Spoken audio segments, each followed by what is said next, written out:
Good morning, and it is an early morning. It's 6 a.m. I just picked up my permit in Cheyenne. I'm on my way to California. This video is going to be for the new guys getting into RV transport. You know, we all have been the weekend warriors where we grab our trailer, our fifth wheel, whatever it is, and we get to the spot as fast as we can. We're not giving a shit about fuel mileage or whatever. We want to get to the place we're going to stay, have fun for the weekend, and that's how you start out in this world, and you don't really think much of it. Well, when you start doing this for a living, and it becomes a job and it becomes your bottom line, you really learn to watch things, you know, and you pay attention. And last week, and I tell people about this all the time when I meet them, but last week I was in Nevada, stopped at a truck stop. John comes over to see me, and we're bullshitting and talking about stuff, and he asked me my speed and how fast I drive and what I do and everything, and I told him that speed limit is not how I drive. Mileage is how I drive, okay? So, but anyways, John's brother is James. James was my referral.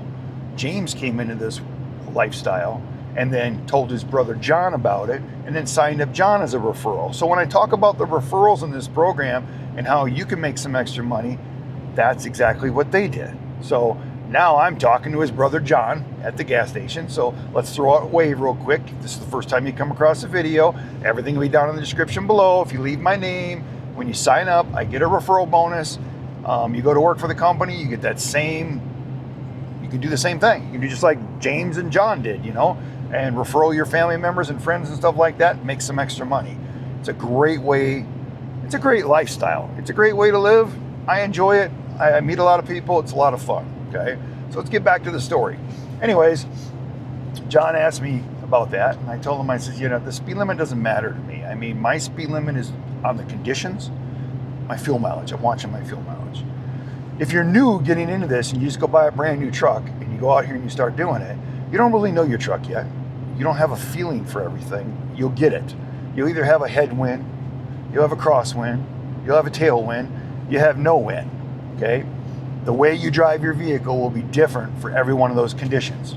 Once you learn this, you'll watch your profits go up a couple $100 a week or more, depending on how much you run. You know, I watched every trip go up $100 and some on these long deliveries. So when you ask me, how fast you driving? Well, you know, right now with the wind conditions, I'm driving 62 mile an hour.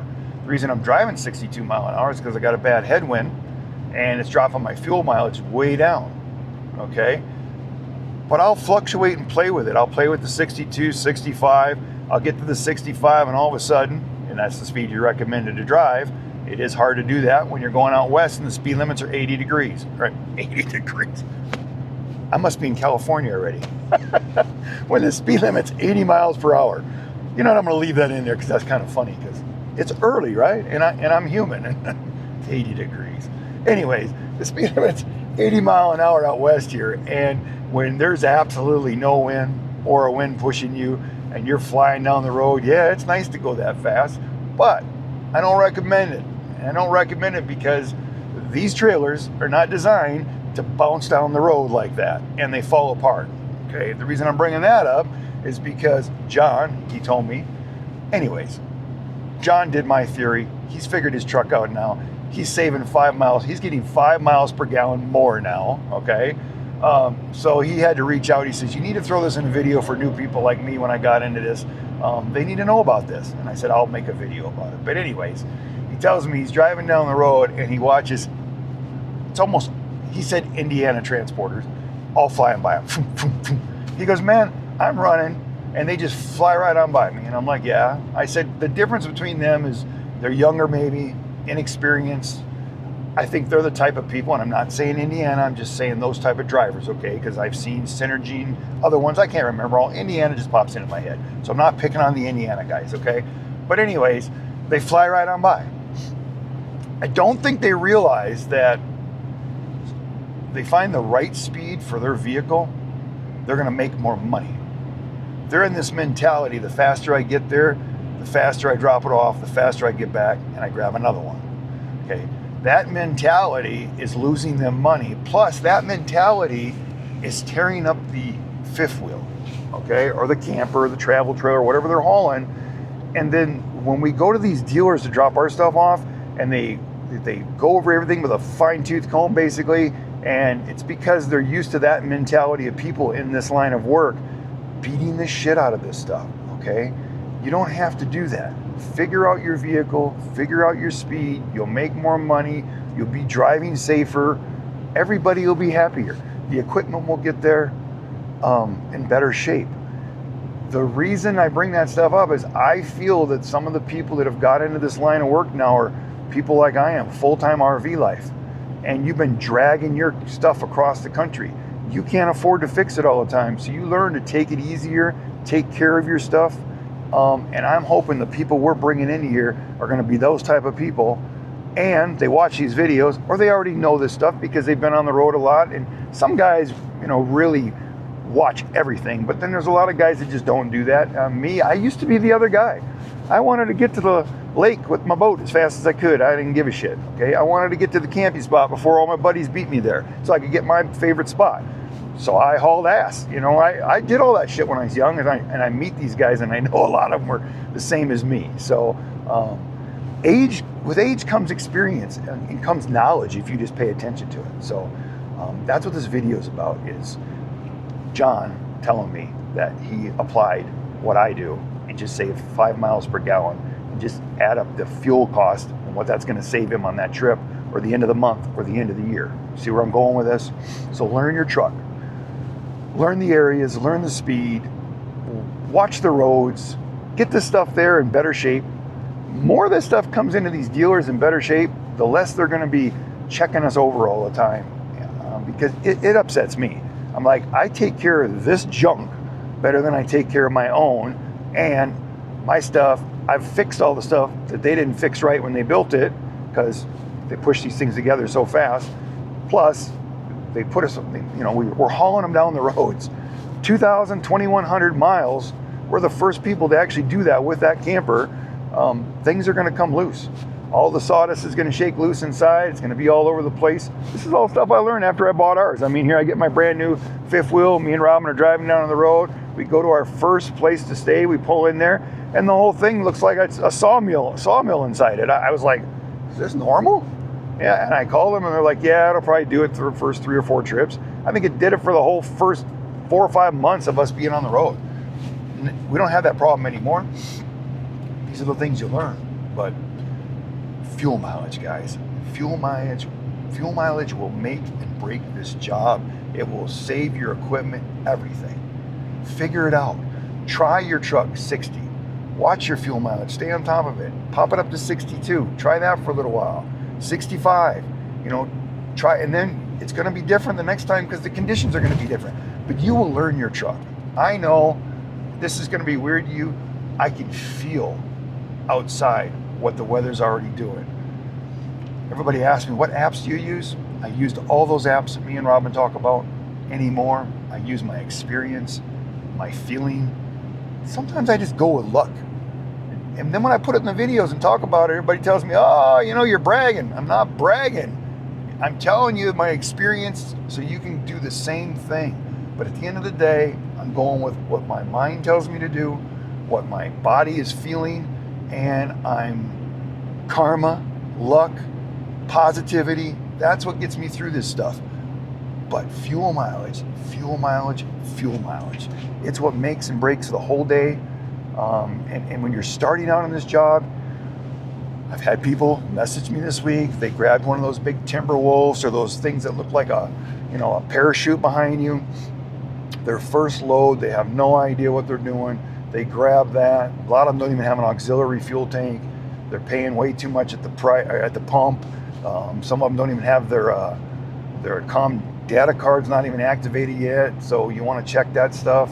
Best way to do that is pull in, fill up, snap a picture at the pump, drive away, look at the com data card, pull it up. It'll show, you'll see a difference. You'll see at the pump it was like $170, $180. Write down the gallons per gallon, and then you can go ahead and see what they charged you, and you can divide that dollar amount into the gallons and find out what you paid. It's real simple, and you'll know right away. Pump said $1.80, your COM data card said, or $180, and your COM data card says $180. You're not getting your discount, so get on the phone and get that stuff straightened out. Like I said, fuel mileage. It makes and breaks your whole job. It changes everything. You go out here your first time, you grab some of bad loads, you don't purchase your fuel right and everything, and you're scratching your head at the end of the day going, man, shouldn't I have made more money? Yeah, you probably would have made like $300 more. And then imagine if you did 3 or 4 trips, how that adds up. So learn your truck, learn your fuel mileage, and this is how you make money at this. And you go long like I do, you know, football, go long. The big plays are always go long. I don't know if that's true. I like driving out and stuff. I hate dealing with the wind in Wyoming and stuff like that, but I make more money doing this. And if I get a reload, you know, if you watch the videos, I'm getting a lot of reloads. This one I've already got a reload with it. So that makes the whole difference. So let's just thank John. Everybody can thank John, because John sent me the email bringing this up, telling me he wished he'd have known some of this stuff. A lot of people don't. I know if you're a truck driver, you probably do, and maybe you don't, because this is the problem with truck drivers. They ain't paying for the fuel, so they don't care. Plus, their truck is governed, got a governor on it, so it can only go so fast. So they're the guys that you're passing every time you come to a hill. All right, they're doing 50, and you're doing 65 or 62, whatever your cruise is set at. You pass them, then they go down the hill at 90. Okay, so the next hill, you're passing them again. I guarantee you that's got to affect the fuel mileage. Maybe, maybe not. I'm not a truck driver, never did that stuff. But I know almost all the guys I talk to, they don't pay for the fuel, so they don't care about that stuff. This job is different. So if you're, we're a truck driver working for a company man, truck driver, well, things are different now. Now you need to pay attention to all that stuff. And if you don't, it will affect your bottom line, and you will not be doing this job very long. And when you figure it out, it's like a light bulb goes off in your head, and you're like, wow, I know what he's talking about now. Damn, I can afford to stay in a hotel tonight if I want, because I just saved so much money on fuel. I don't know. I hope the video helps. Thank John again and his brother James for using my name and the referral program, coming to work for Wave, and everybody that's working for Wave is getting 30 cents a mile more than than all of the other ones. Maybe all the other ones. I don't know.